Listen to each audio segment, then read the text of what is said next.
दुनिया के साथ बढ़ते तनाव के बीच चीन को एक बड़ा झटका लगा है, जिससे चीन काफी घबराया हुआ है।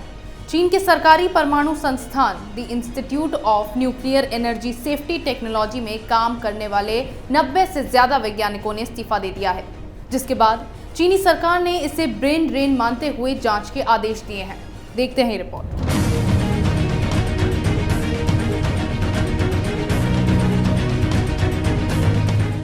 दुनिया के कई देशों के साथ अपने संबंध खराब करने के बाद अब शी जिनपिंग को खुद के ही देश में झटके लग रहे हैं। चीन के दबाव बनाने की नीति अब धीरे धीरे फेल होती नजर आ रही है। चीन के लोग वहां की सरकार से कितने परेशान हैं, इसका खुलासा अब हो गया है। चीन के सरकारी परमाणु संस्थान the institute of nuclear energy safety technology यानी आईएनएस में काम करने वाले 90 से ज्यादा वैज्ञानिकों ने इस्तीफा दे दिया है। ऐसे में चीनी सरकार इस बात से बेहद घबराई हुई है, जिसके बाद घबराई सरकार ने इसे ब्रेन ड्रेन मानते हुए जांच के आदेश भी जारी किए हैं। चीन का the institute of nuclear energy safety technology संस्थान हेफी इंस्टीट्यूट ऑफ फिजिकल साइंस यानी चाइनीज एकेडमी ऑफ साइंस के अंतर्गत काम करता है। आईएनएस की पेरेंटिंग संस्थान चाइनीज एकेडमी ऑफ साइंस के शीर्ष पदों पर कम्युनिस्ट पार्टी के नेता काबिज हैं, जो अपनी मनमानी चला रहे हैं। यहाँ तक कि वैज्ञानिकों को उनके प्रोजेक्ट के लिए पर्याप्त फंड नहीं दिया जा रहा है। मध्य चीन के अनहुई प्रांत की राजधानी हेफई में स्थित आईएनएस चीन के वैज्ञानिकों का एक केंद्र है। इस संस्थान में लगभग 600 सदस्य हैं और 80% शोधकर्ताओं के पास पीएचडी की डिग्री है। अब इन वैज्ञानिकों के इस्तीफा देने की कई वजह सामने आई है। उनके वेतनमान में गड़बड़ी की जा रही है और उन्हें पूरी तरह से सरकारी सुविधाएं भी उपलब्ध नहीं करवाई जा रही।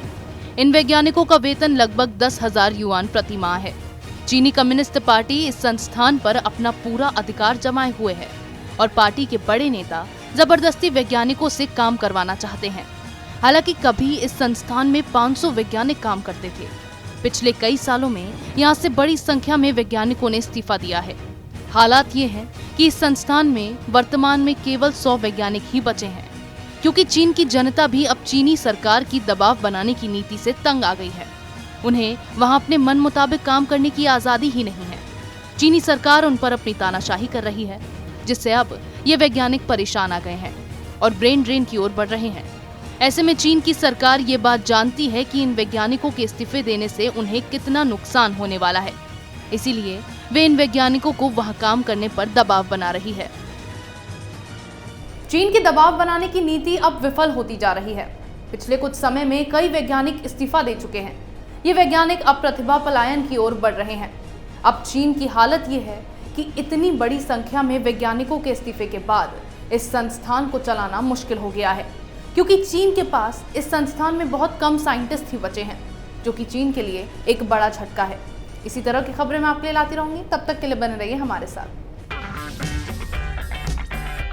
अगर आपको हमारा वीडियो पसंद आया हो तो इसे लाइक करें, हमारे चैनल को सब्सक्राइब करें और हाँ, बेल आइकन दबाना ना भूलें, ताकि आप तक हमारे वीडियो की नोटिफिकेशन पहुंचती रहे। आप अपना सुझाव हमें कमेंट बॉक्स में दे सकते हैं। हमारे साथ जुड़ने के लिए शुक्रिया।